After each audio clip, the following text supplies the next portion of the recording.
Welcome back. We were talking with Rashika, and now we will ask her about some other concepts which are very important in your journey towards self development.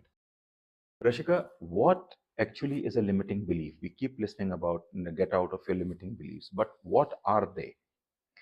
So, due to a conditioning that we may have had in our childhood or even during our adulthood, any incident, any influence over any person, friend, family member, we develop certain beliefs about ourselves. We can't do this, okay? That I won't be able to apply for this job because I'm not good enough, okay? I don't deserve it. I mean, you name it, there are a lot of beliefs that people have about themselves, which are not necessarily true. And any negative belief actually isn't true at all. That's the truth. So we call it a limiting belief because it doesn't allow you to be yourself. It doesn't allow you to give your best in your relationship with yourself, with others, in your relationship with your job. It will show its face in every aspect of your life if you believe that you're not good enough for something, that you have to try really hard, or that I'm not capable of it, you don't believe enough in yourself to do it. So that's why they are limiting, because they're not your true potential. Okay, like if I have to have a healthy body, I need to go and do exercises, I need to have good diet, and I need to have a good environment. But there are people who say that my genetics are not favoring me and my environment is not favoring me. Will you call it a limiting belief, or is it actually a reality? Because many people turn around and say, okay, this is a reality, my environment is not supporting me, or my genetics is not supporting me. Even then, will you call it a limiting belief? Are you referring to a physical Yeah, belief that they physical. may have Hmm. about themselves? Okay. The way you are saying it, yes, it's a limiting belief. If this is how somebody is actually talking, it is. Unless disease or some particular ailment, is totally written off by the doctor and says you've had it because, of genetic being a reason. Even then, you see, every we believe, I mean, in spirituality, in emotional intelligence, in coaching, therapy, anything to do with mental health, all illnesses in the body, all physical problems manifest only because they have first been manifested in your soul, in your emotional body, and that is how it has reached your physical body. So it is a limiting belief. And when you're festering, that's why mental health is so important. That's why it's like brushing your teeth, having your food.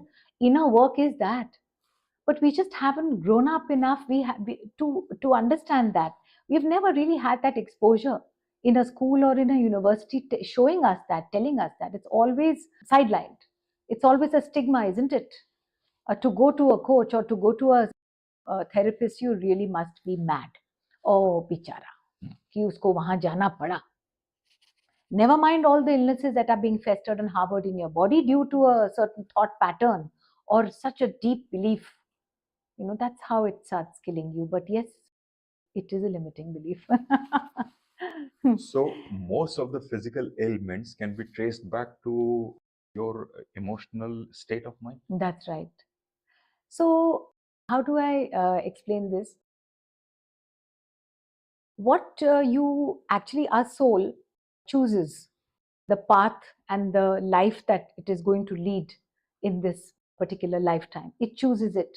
It is predecided by the soul along with the higher consciousness. If the soul feels that it needs to learn the lesson, let's say, of self love, then it will attract relationships and be in relationships where they are not loved, where they are mistreated, disrespected, where they are attracting everything the opposite of love because that person has done a soul contract with you actually and is not your enemy, therefore, and wants you to learn that lesson. And you have actually had your understanding with that soul. See, the soul is completely pure. The soul is not a criminal. That happens later. It's free will, right? There's a lot of it is free will. So the soul decides that it wants to do XYZ, you know, it wants to go through these experiences because it wants to learn what it is like to forgive yourself, right? So yes, it's quite deep actually. So, in all this, when we were talking about you taking up coaching, what is coaching and what is the role of coaching in your personal development? Right. So I personally do a mix of various techniques depending on the person and depending on what the issue is that that person has come with and what they want to resolve in his or her life. Coaching by itself actually is something which is totally non-intrusive. You use a through questions. You get the person your client to open up and giving them a very safe place to just be themselves, to speak whatever it is that they are wanting to speak. You're not there to give advice, you're not there to give counseling. That's not coaching. In the true sense of the word, what coaching is different from counseling, right? So, therefore, what you do is you just allow, it's like you create a space where your client is able to help themselves and bring out what is it that's bothering them. And there is no advice and there's no preaching or anything like that. It's just through questions. It's a very beautiful technique, actually. What is actually therapy, Yes. and what kind of therapies are available, and which one can fit with the what part of personal development? Right. So therapy is really, I would say, therapy is it goes into the past and it goes into the future and it goes into the present. It's very deep. And I personally espouse therapy. But if there is a client who is not open as a person himself or herself, then he slowly you get him there. So it's really going into your subconscious while you're fully conscious. You're not being taken anywhere. It's not, as I said, it's not PLR, past life regression. So you're conscious and you're being guided through various techniques where you discover the source of the problem, the trauma, or the issue that you're facing. So, if you have a fear of change, let's say, right, you will your subconscious will take you when you're doing that therapy to the place where you first experienced it, the source of that fear. And then through your life, sometimes clients take you straight to the womb and you realize, oh God, this happened when, because you see your mother is going through a certain fear at that time when she was expecting you, and so it gets filtered. Whatever the feelings of the mother are, okay, instantly get picked up by the child, and you carry that with you, and that comes out in inner child healing. It comes out in therapy also. So there are various techniques, because we, I guess, don't need to go into the techniques, but definitely it's a very deep transformation that takes place. So as I said, I do a mix of a little bit of everything. When somebody is going through therapy and you have seen many people seeking therapy, what were the first reactions they had, or what were the resistance you encountered while taking the therapy? Fear, fear that something will happen to me. I will reveal something that I don't want to reveal. I'll get harmed. So that I have found a lot. Different reactions and responses are there. So then, you deal with that fear. So whatever comes up, you see, this is a very intuitive process. It's very intuitive. You may be studying it in the books and you learn the techniques, and very important to know them all, of course. But when you start, you are guided. You can be rest assured you're guided. And it's so beautiful because, and then you start dealing with you first take the person, help them where they are. What is the instant feeling, emotion that they're experiencing right there and then when they are with you? Then slowly, then they relax and they open up. That they're able to tide over that emotion. Then they go into the they're able to take themselves back, you know. So you just keep working along with the comfort levels of the client. See, the client is needs, this is all about them. They have to feel comfortable. Nobody is forcing anything on them at all. They will just be guaranteed the help. That guarantee I can give them. Lots of work that the person has to do on themselves. Our job as a therapist and as a coach is to take them there and to show them the way. But they have to walk that path themselves. So whether it's journaling, whether it's affirmations, or different techniques or meditation or whatever it is that they have to do to work on themselves, and they do have to take that effort.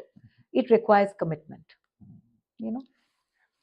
Most of the clients that you come across, or most of the people in general that we have encountered in our lives, are reactive by nature. Something happens and then they react. A person who has been steeped in this emotional rigmarole for, say, since childhood to an age like 50, 55, they have come to seek help. From being reactive to proactive, what would be the process for taking them from one end of the spectrum to somewhere in where they are more in control of their emotions, so that they don't react and they become proactive? Correct. So how to go about it? Yeah. So the first thing I personally do is the coaching part of it, where, just to understand what exactly is their background and what is the problem that they are facing. I'll hear their examples, the instances. What is it that's bothering them? And why do they want to make this change? Why? Life can carry on the way it's carrying on, isn't it? So when you come to know, so what is that tangible emotion or the feeling that they want out of not reacting? What is it? Peace? What is it? So that is important. That, even when you manifest something, you really want something in life, or even if it's a job that you want, the approach always is, what is that job going to give you? Focus on that. Because you otherwise will keep attracting the same situation in your life. So that emotion and that feeling is very, very important. So that's how I do it, really, honestly, and as far as making them understand through therapy, because therapy will be needed for something like this, that reacting hasn't helped them in any way, because they're not happy, that they have become unhappy and angry and negative and pessimistic, you see. The one free will we have, and that is choosing our response to things. What happens to us is not in our control. Never has been, never will be. It doesn't mean that you should not strive and you should not have a goal, yes, but you have to, result is not in your hands. You just have to put in the effort. So therefore, your response becomes very, very critical.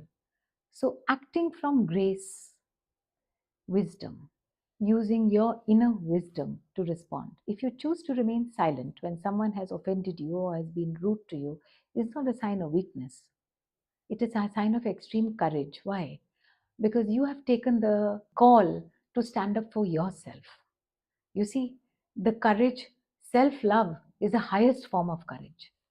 We have been so used to living for other people and putting ourselves behind that this is a big, big step. So, whatever it is, nothing at the cost of your own peace. I'll help them understand and get there that basically your response is your biggest strength, you see, and whether you want to respond from that. So it's a state of centeredness. It's a state when you're one with your intuition and your wisdom, and you decide to not get offended by what that person has said, but on the contrary, praise that person. Imagine where that is coming from. That's coming from so much of grace, so much of having gone beyond reacting, right? When you learn, and why are you doing it? You're doing it because your peace comes first. Your energy is precious. You don't want to give it away to anybody else. With the experience that you have and the answer that you were giving, I realized that people are terrified of change. then they are very resistant to change. They may suffer, but they would suffer in their own comfort of a known devil rather than explore something which is completely alien to them. How can a person who is so terrified that they would suffer in the known rather than branch out in the unknown for a better tomorrow? How do you prepare them, or what words of wisdom you have for them? Trust life. Trust whether you have faith in God or in the higher power, or if you don't, do you have faith in yourself? Just trust it. Just flow with it. I work on their fears. Definitely, the fear will need to be worked on, and the trust and the surrender to it. That whatever happens is happening, will happen for my good. I have that surrender, I have that faith. They will get to that point where they can just know that nothing will happen that is bad for them, and that whatever is happening is because their soul has chosen this experience. All of us, the experience that we're going through, our soul has chosen it. So really, I would say surrender to that, and I would take them to that space where they are able to surrender, where they're able to work on their fears. Then they come to it. I mean, honestly, you really have to experience it to be able to do it. But you know what? It has to come from within you. There are people, you can go halfway there, it'll become easier to work on them. But nobody will come for help if they do not want any change to happen in their lives. And you're so right. This is one of the biggest fears people have. They will not even seek help. Thank you. We will be continuing with the conversation with Rashika. There is a lot more to come about manifestation and how you can prepare yourself for the best results forward in your life in the future. Just wait for us. We'll be back soon and we'll be talking to her on further issues.